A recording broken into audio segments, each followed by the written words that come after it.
In the year of 1947, the British decided to leave India, but just before they packed their bags, they had made India bleed even more by pushing it into a deadly civil war. Who would have thought at that time that just in a few decades, Indian companies would be buying and taking over the top British brands like Jaguar, Range Rover, or the famous tea brand that we know as Tetley? Who would have imagined that an Indian brand Tata would buy a steel company Corus and provide jobs to the British in their own land, but without making it a colony? Actually, I will not be very surprised if this video will shock the international community a bit. When you hear the word India, the images that come to your mind are something like this.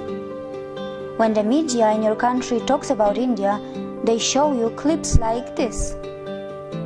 But what they are not showing you, and what they are actually hiding from you, is that India also looks like this. Who could have thought a few decades earlier that the British government would be panicking and calling a special session of parliament when an Indian company Tata would decide to sell their brand Corus, which would be making thousands of British jobless? Who could have thought that in just a few decades after the independence from the British, an Indian company Tata would actually become the biggest private sector employer of the UK?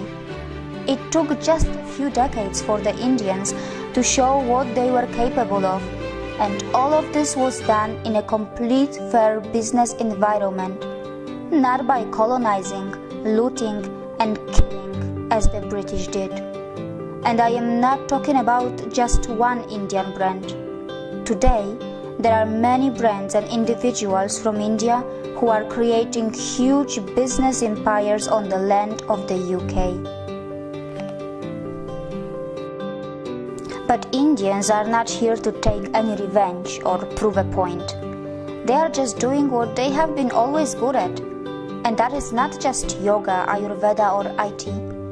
Indians, who are the masters of spirituality, are also masters in business. Indian economy has finally gained momentum, and mind you, it has not got to the 5th gear yet. Probably it is still in the 2nd gear, but what is surprising that even in the 2nd gear, it has already become the fastest growing major economy in the world, already taking over China in that regard. And India still has so much of unutilized potential which is lying in its reserves. Now let's talk about the major industries of India. IT sector.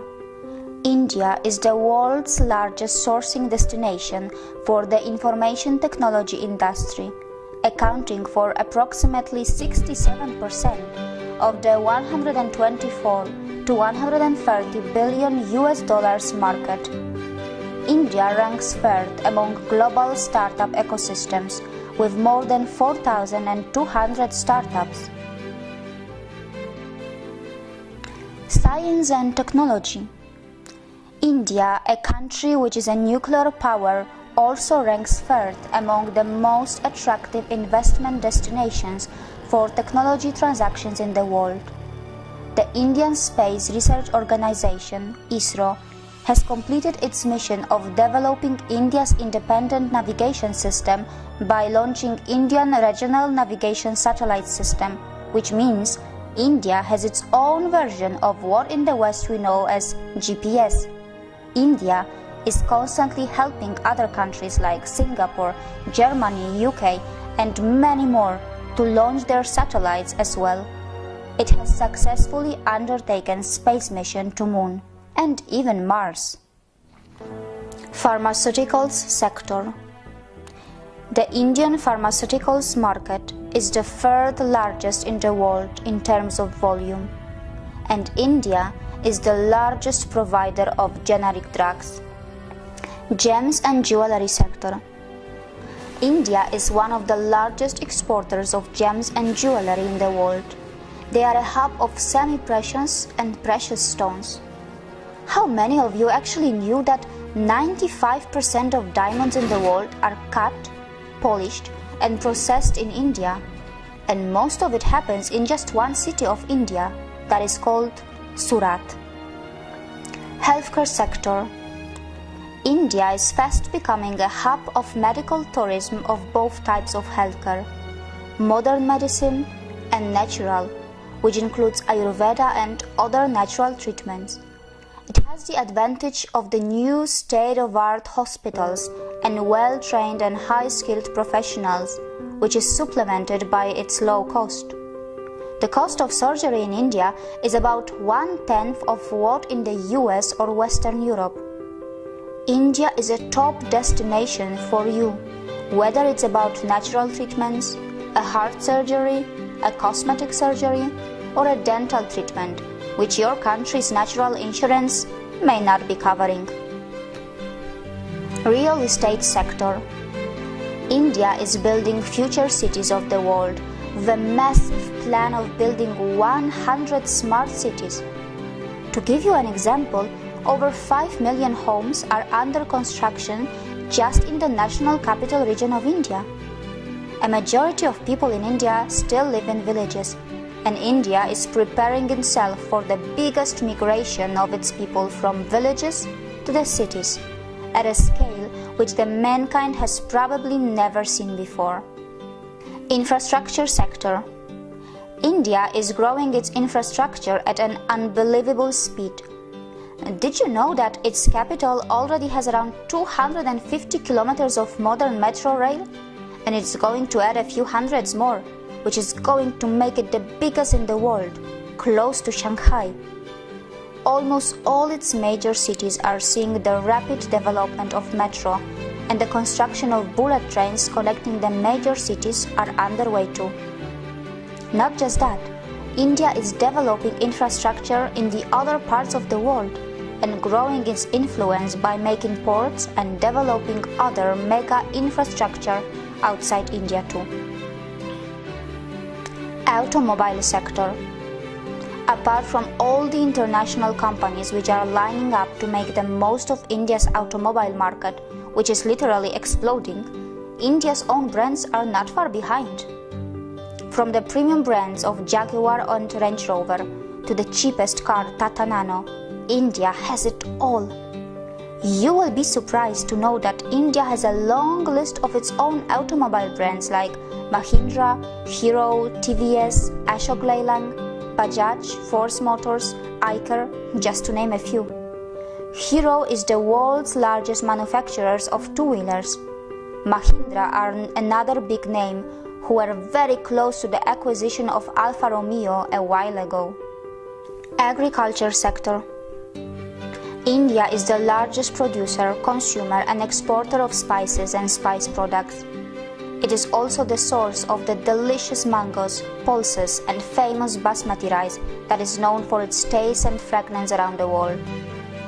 The good news is that the northeast part of India has its agriculture based on the traditional organic farming, which has been untouched by the failed scientific experiments of fertilizers and genetic seed modification. How many of you actually knew that India, which is nearly half in area of China, and the US actually has more arable land than China and is second largest in the world, only marginally behind the US?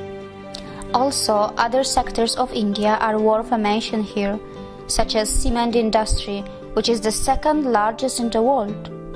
Also, India is growing rapidly in biotechnology, aviation, banking and insurance, film industry, media and entertainment, and many more. It is also a big exporter of textiles, which includes finest silk, pashmina, leather, and marble. Besides, how many of you actually knew that some of the top brains in the world are either Indian nationals or of Indian origin? Sundar Pichai, an Indian who has studied in the Indian Institute of Technology, is now the CEO of Google. Satya Nadella, who is the CEO of Microsoft, is a graduate from Manipal Institute of Technology in India. The CEO of Adobe Systems is also an Indian, and his name is Shantanu Narayan. And these are just a few names. There is a long list of global CEOs from India.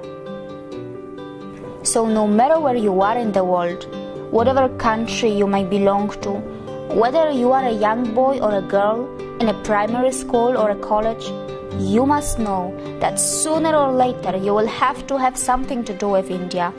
And it is inevitable because India is fast establishing itself as a top 3 economy of the world, and its true potential is even bigger than that. So it's better that you start educating yourself about the rising economic powerhouse that we know as India, because your future belongs here too. And as I have said earlier, India is not just developing, India is